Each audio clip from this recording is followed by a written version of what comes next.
Thanks to our Patreon members for helping to make this episode possible, and we're now available on all the major podcasting platforms. You can find more information at the links below. Good evening, ladies and gentlemen, and welcome to another Fireside Chat. Tonight, let's do Heidegger, because nothing's more fun than a little parable from Heidegger. And I'm extrapolating this a little bit from a passage in Being and Time. It's a well-known, which is a ridiculous thing to say about a passage from Being and Time.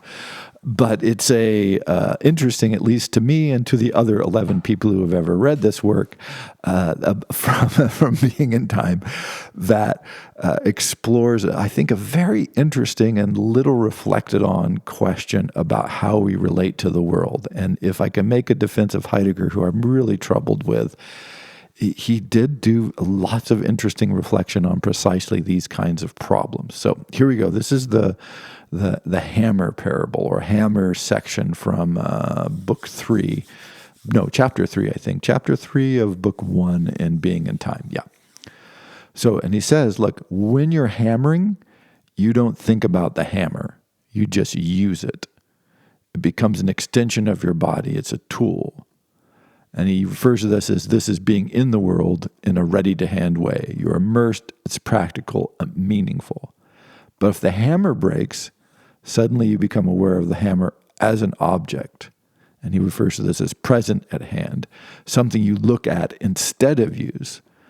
And for him, the shift is fundamental in understanding how we relate to the world, how we understand it. And so, again, intuitively, this is very clear. Like, this is not, we know that, like, a hammer, you're hammering away, and then the hammer breaks. All of a sudden, the hammer actually transforms, right? It moves from being a verb, from an extension, from a living element of your activity, to all of a sudden becoming an object that is exterior to you and exists in the world. And in Heideggerian speak, this is Zuhandenheit versus Vorhandenheit, readiness to hand versus sort of in the hand, objective, a foreign outside object.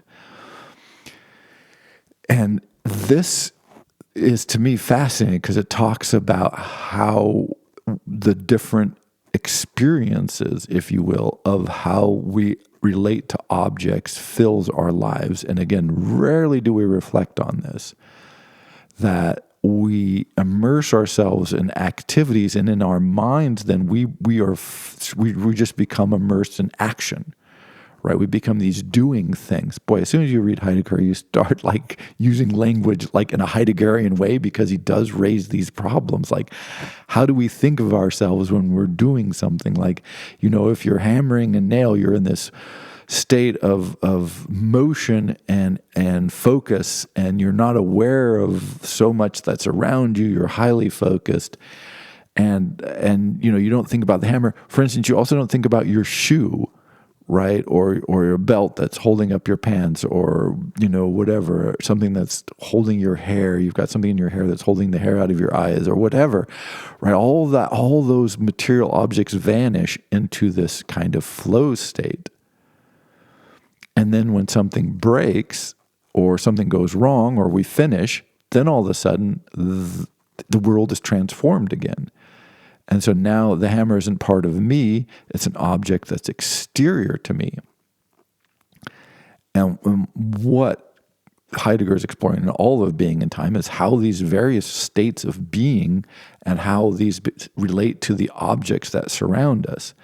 And so often people think about objects in this very strange way. You'll see this is, and I'm sure we all do this, is people will go,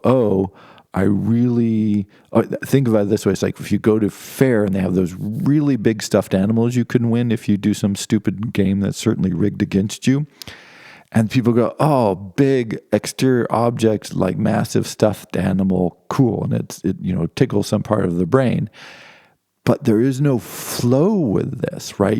As soon as it stops being this exterior object, one should realize, like, oh, How do you carry this? How do you transport it? Where are you going to put it? It's going to get dirty. It's just, this thing is a horrible object that you should want nothing to do with as an extension of your life action. But as just an object, like, or people buy cooking gadgets. People love cooking gadgets. They buy immense amount of cooking gadgets. And the market for this is, hundreds of billions of dollars. People do not use them statistically. And this is part of the difference, right? Because the object that is abstracted from you, exterior to you, is a completely different object than the one that you would interact with in this flow state, in the doingness of your life. And that notion of how do you integrate an object, how did you make an object part of you, is, again, rarely reflected on. We don't tend to think of objects this way. We think, this object will make my life great in some way as an extracted object. But when you try to insert it into your life, like, now I need to cook with it. Well, I don't really cook, so I don't have time to cook, but I'm imagining I have time to cook. But now when I try to put the object, when I make it a ready to handness, it's not really that helpful. I can't put it in the dishwasher. I don't have a place to store it. I've got to put it behind something else, and now I can't get at it. And so I can't enter this flow state of doingness with it because it doesn't actually fit into my life. It doesn't really function this way. It always maintains this distance, this detached objectness, present present at handedness. I don't know how you would translate that exactly, and doesn't allow me to have that relationship. But because we think of continuously and incorrectly, obviously, of ourselves as separate from objects, that we have things that are outside of us and things that are part of us, we can't see there's this actual, much more common state, which is where we are together, like we're one with the hammer. The hammer is an extension of us. We're an extension of the hammer, perhaps. It's a relationship of being and doing. And that is when you go, like, what is the kitchen gadget that's going to really make it integrated into my life? It might just be a wood spoon, right? Like, this is the wood spoon that I can use all the time and I feel good about, and we get a lot of work done together. Something like exercise equipment is also, there's your classic one, right? Because people buy exercise equipment, they just don't exercise with it, usually for these same reasons. Where do you put it? It's awkward. I don't have time. I don't enjoy it. I've got other things to do. It's behind the car in the garage, right? You put all these things, like, it doesn't enter this other flow state.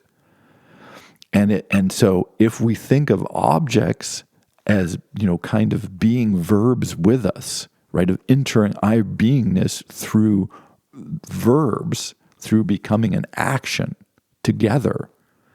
It's a very different way of conceptualizing our relationship, just not only to the things that we have, but to the physical world that we inhabit and how objects actually function, rather than this abstraction notion of this thing that exists in the world separate from us, which is generally, again, how we like to conceptualize this, even though this is not really how we ever interact with them when we try to do things. And it also is the problem that we have of ourselves, is that we see ourselves as objects that exist, right? Actually, we often think of ourselves, which Heidegger, of course, discusses, as objects outside of us, right? We kind of reflect on ourselves as objects that, aren't ourselves, because where would we be reflecting on ourselves from? When probably it's better to think of ourselves as a doing, right? And that when we are immersed in that doing, we certainly have this different sensibility that comes with this. And so, people talk about flow state or being engaged and how great it is when you're just involved in something and all the other thinking and stuff goes away. Yeah, this is also us, right? We're not just objects abstracted in the world. We're also beings, literally beings as in doings, the things that doings things in the world. And that is another way of immersing yourself and understanding basically even the physical world that we inhabit. And so this is the magic and the problem of Heidegger. He raises these observations that show us that, wow, we really aren't thinking very clearly, and as abstract and peculiar and difficult as he can to be to read, if you can step a little bit away from it and think about this, like, yeah, how do I relate to the objects in my world? Why would I buy a cooking thing that I'm never going to cook with? Because it's this part of it is this mistake, right? We don't, in this very concrete way, it is really often, he does get finally very down to earth. And, when the hammer breaks, it becomes a very different thing from when we're hammering with it. The object versus the beingness, the integrated with us versus the separate from us. That's how, to reflect on these possible states of the objects and our relationships to them is really, I think, quite powerful.